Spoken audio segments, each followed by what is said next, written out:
Battle of Gaza. Nobody's going to go to Gaza as a pilgrim in the near future. In fact, the war cemetery there has been destroyed by the Israelis. The graves have been destroyed. What you see the Inquisition or curiosity when you interact with people who are trying to find their history, Sikhs? A frustration on the part of families that they don't know more. So that they know that grandfather served in the Great War, perhaps. Some of them may know that the grandfather was on Gallipoli, and many of them will not know anything else. My hope is that members of Indian communities can use the rapport, the knowledge, the relationship they have with those communities to find those sources and tell those stories in a way that I can't. When Sikh migrants, Indian migrants come to Australia, they can see that Australians can find out a huge amount of information about their forebears' service in war. Why can't they find that out for their grandfathers or great uncles or whatever? Before we get started, please subscribe so that you never miss an episode of our cutting-edge contemporary conversations. Thank you. Welcome, Professor Peter Stanley. How are you? I'm very well, Dev, thanks. Thank you for doing this trip for us and having this conversation. Pleasure. We had our last conversation more detailed on the book you have done, but I was keen to sit with you again to understand what your observation post writing the book, what has happened in the last 10 plus years of interacting with communities, with the government, and what kind of feedback you're receiving. Yeah. Well, I'd have to say that the book Die in Battle, Do Not Despair was well received. It got good reviews, but more importantly, it generated a number of approaches from individual families. And that was the single biggest hole in the book, that I had some, what Australian military historians would call personal stories, but not very many. And I wanted to get more, and that was my biggest frustration. Since the book's appeared, a trickle of family members have approached me to say, typically, my grandfather or my great uncle was on Gallipoli, and interestingly, almost all of those people are Sikhs. So it struck a chord, but not necessarily in the whole range of ethnic groups that the book deals with, but particularly with Sikh readers. And interestingly also, not just Sikh readers in India, but members of the Sikh Diaspora. And I think that's something that I'm very interested in, why it happens and whether it can be encouraged. I think you have interacted with people from UK and the US as well. When you use the word Sikh diaspora across all other Western nations as well. Indeed. What you see the Inquisition or curiosity when you interact with families, when you interact with people who are trying to find their history, Sikhs, and then they land up at your book, and then they read the book and they say, "Oh, I need to talk to Professor Peter Stanley." That's right, and I'm very happy to get emails from them. My email address is p.stanley@unsw.edu.au, and I'm always happy to hear from people with those family stories. Not that there will be another edition of the book, probably, unless 100 family stories come out, but because I have a strong conviction that as an historian, I'm a public historian. I'm there not just for academic history, but for the general understanding and relationship to history. I think one of the things that comes out of those various contacts is a frustration on the part of families that they don't know more. So that they know that grandfather served in the Great War, perhaps. Some of them may know that the grandfather was on Gallipoli, and many of them will not know anything else. And sometimes you can extend their understanding a bit. So if you know which regiment or unit they were with, for example, you can say, look, we don't know anything about Sepoy X, but because Sepoy X was a member of the 14th or the 36th Sikhs or whatever, and we know that he enlisted 1916, we know that he served in Mesopotamia, or we know that he served in Palestine. So you can, and therefore the families can use the regimental history as a kind of a substitute for family history. But I think the desire for families to know the story comes out of that that frustration that they don't know. I mean, that raises the question of why don't they know? But the contrast, I think, is that especially when Sikh migrants, Indian migrants come to Australia, they can see that Australians can find out a huge amount of information about their forebears' service in war. Why can't they find that out for their grandfathers or great uncles or whatever? All that great work, what you have done in terms of the research and bringing into a lovely book, not about the multiple next edition of the books, but what kind of work it has triggered by other historians. Is there a handover? Because I think this is a legacy project. Yeah. For me, how I see it as a legacy project. Yeah. What's the handover here? Is it people who are picking up from here where you have left, or you are helping other historians? You're working with other historians in this space? Yeah, the historians are different to a lot of academics. Some academics like to protect what they've done and say, this is my subject and I'm not letting you see my sources or encroach on my field. Well, historians tend not to be like that. So there are at least 2 books. One came out in India 2 years ago, and the author's name's gone from my mind, but he was a former officer in the Indian Army, a Sikh, of course, and he's taken up the challenge to write a history of the Indian Army on Gallipoli, and so that's come out in India, and that's very important because military history is not very much pursued in India.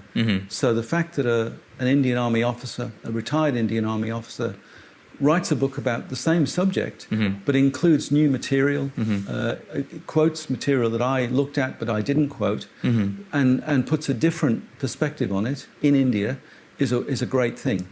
There's also, I learned last year when I went to Britain, a publisher who's also an historian, John Wilson.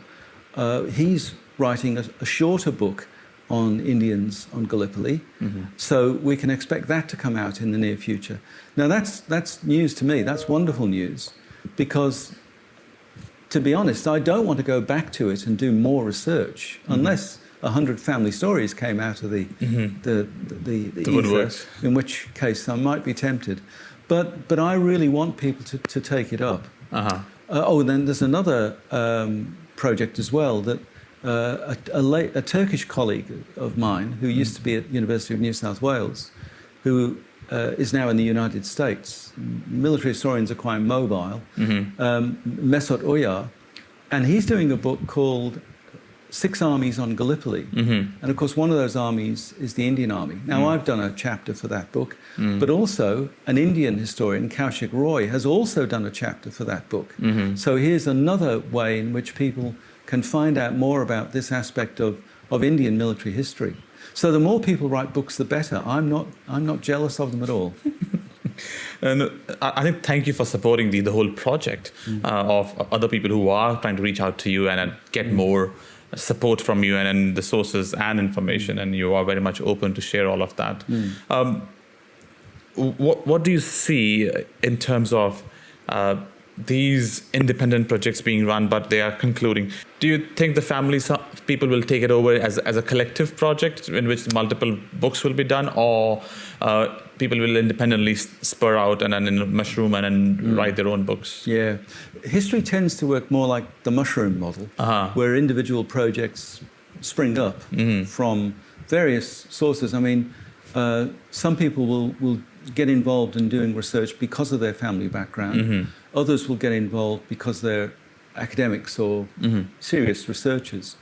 And the projects that they produce will be different as a result. The thing that I think is going to govern which way the field goes is 2 things. One is sources, and the other is funding. And because the sources for Indians on Gallipoli, indeed Indians in the world wars generally, the sources are in different places, mostly Britain, also India, but also in places like Australia and New Zealand. In order to do that research, in order to do it properly, you really do need to travel, and that means you need funding. So funding is always an impediment to the ideal project. The other problem is that even when researchers can find the sources, the personal sources for Indian experience is quite limited. So I have a colleague and friend in India, Rana China, who's of the United Services Institution of India. He runs their Historical Research Centre. And Rana's been looking for years for Indian personal accounts of Indian soldiers in the Great War. And he's been looking for 30 years, and I think he comes across one new source every 5 years. So, and they're from all over the Indian subcontinent. So, of course, Indian soldiers were mostly illiterate, even in their own languages. The disruption that India suffered, especially in 1947, means that the very parts of India, one of the big problems with sources for Indian military history is that the kinds of sources that we most lack, personal sources, are impossible to find except by a deep engagement and knowledge of the community, a relationship with the community. So my feeling is that there are still sources to be found in family papers, family storerooms, old suitcases, whatever the Indian equivalent of attics is. You know, the places that people put things that they've inherited, that they haven't thrown away, but equally they don't know they've got. So my friend Rana China, who's been searching for this material, and because he's Sikh, he has a special rapport with the Sikh community. He knows that there must be family material. I mean, we know that Indian soldiers wrote letters from the front. David Amissi wrote a whole book based on the censored letters that Indian soldiers wrote from the Western Front in France and Belgium. The censors copied the letters out. They also crossed bits out. So if the soldier said, you know, we're in a particular place, the censor would cross that out because you weren't supposed to say where you were. But the letters would still be delivered, just without the incriminating details. So we know that those letters were delivered, and we know about them because we have the censor's reports, which basically said what the soldiers had written. Now, there were no censors for the Gallipoli letters, and if Indian soldiers on Gallipoli sent letters home in the same way that they did from France, there must have been thousands of letters sent to villages, in the case of Sikhs, across the Punjab, in the case of Indian soldiers, across much of India. Not all of India, but much of India. I mean, that's a problem, but we can talk about that. So my hope is that members of Indian communities can use the rapport, the knowledge, the relationship they have with those communities to find those sources and tell those stories in a way that I can't. So. And I would be glad to identify, you know, young boys and girls who are writing stories, who want to write stories, and then start doing research at a younger age, and then slowly develop that whole scheme of works. Considering the projects you were part of, you were supported by the government and then funded. Do you think there are other similar projects under the government grants people have that opportunity to do it currently, the professors and the academics? Yeah, there aren't in Australia. I think because there just isn't the critical mass of either military historians interested in doing this work, and communities which are large enough and influential enough to support it. But there is in Britain. Britain is the headquarters of the Commonwealth War Graves Commission. And the Commonwealth War Graves Commission over the last 10, 15 years has taken seriously the fact that the British Empire forces in both world wars weren't just British and weren't just, if you like, the white Commonwealth. They were the Dominions, and the biggest, of course, was India. So the Commonwealth War Graves Commission which is an intergovernment body, Commonwealth government bodies, has funded historians, Indian historians, to go and investigate the records both of military units to find out the names of casualties, where they were buried, are those names correct, are the numbers correct, and also the records of the Commonwealth War Graves Commission itself to establish whether the equal respect was paid to the dead of India as was paid to the dead of Britain and Australia and New Zealand and so on. And so the Commonwealth War Graves Commission, to its great credit, is now, if you like, correcting the record.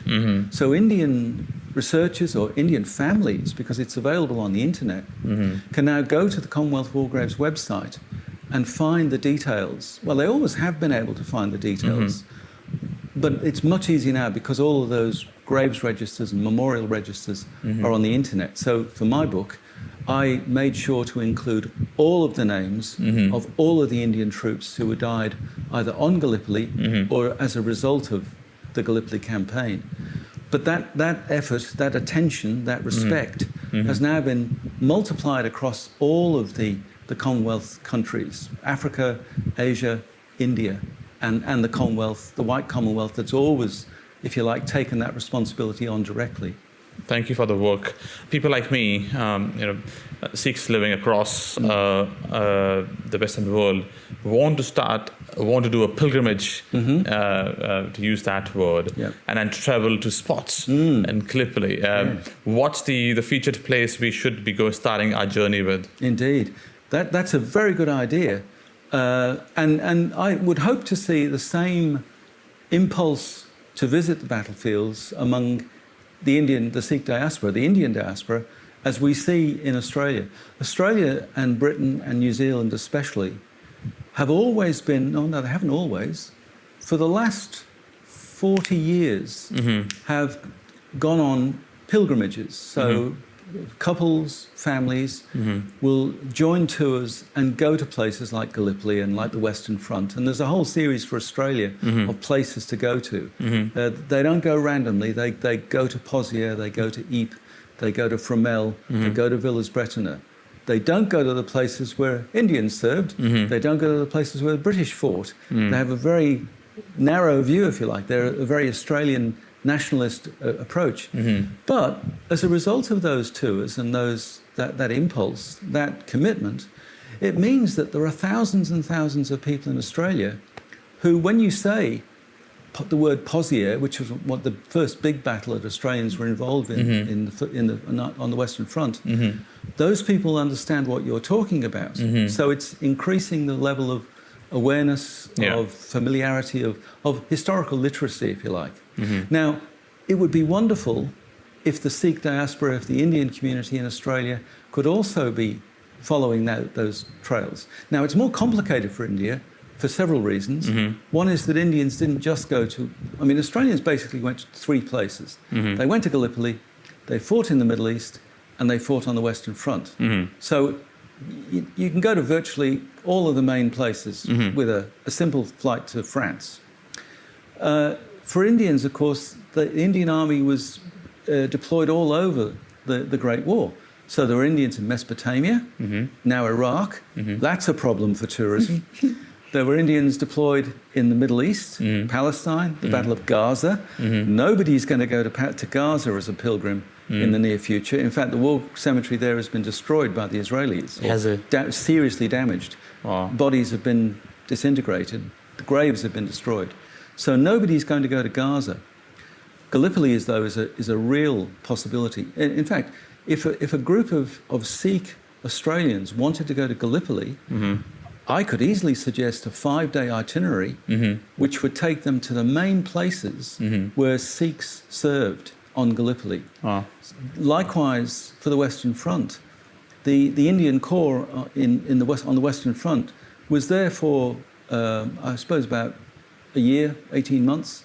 There's been a very good book written about the Indian Corps on the Western Front by a historian in Britain called George Morton Jack. So using that book, you could follow the very well-developed tourist trails in France and Belgium, and you would go to Indian cemeteries and memorials. Because although there are anomalies and ambiguities about the way in which Indian dead were recorded and commemorated, the Commonwealth, what was then the Imperial War Graves Commission, went to a great deal of trouble to create cemeteries and memorials in order to commemorate Indian sacrifice on the Western Front. And those cemeteries and memorials form the sort of pivots of a tour. It would be so easy. And of course, it's very close to Britain. And the large Sikh diaspora in Britain and the large Indian community, nobody has exploited that as a source of understanding in India's military history. But to me, it's an obvious way to get people interested in, to follow their, if not their family history, their community history. Thank you. Thank you, Professor. Thanks a lot. It's a great pleasure, Dev.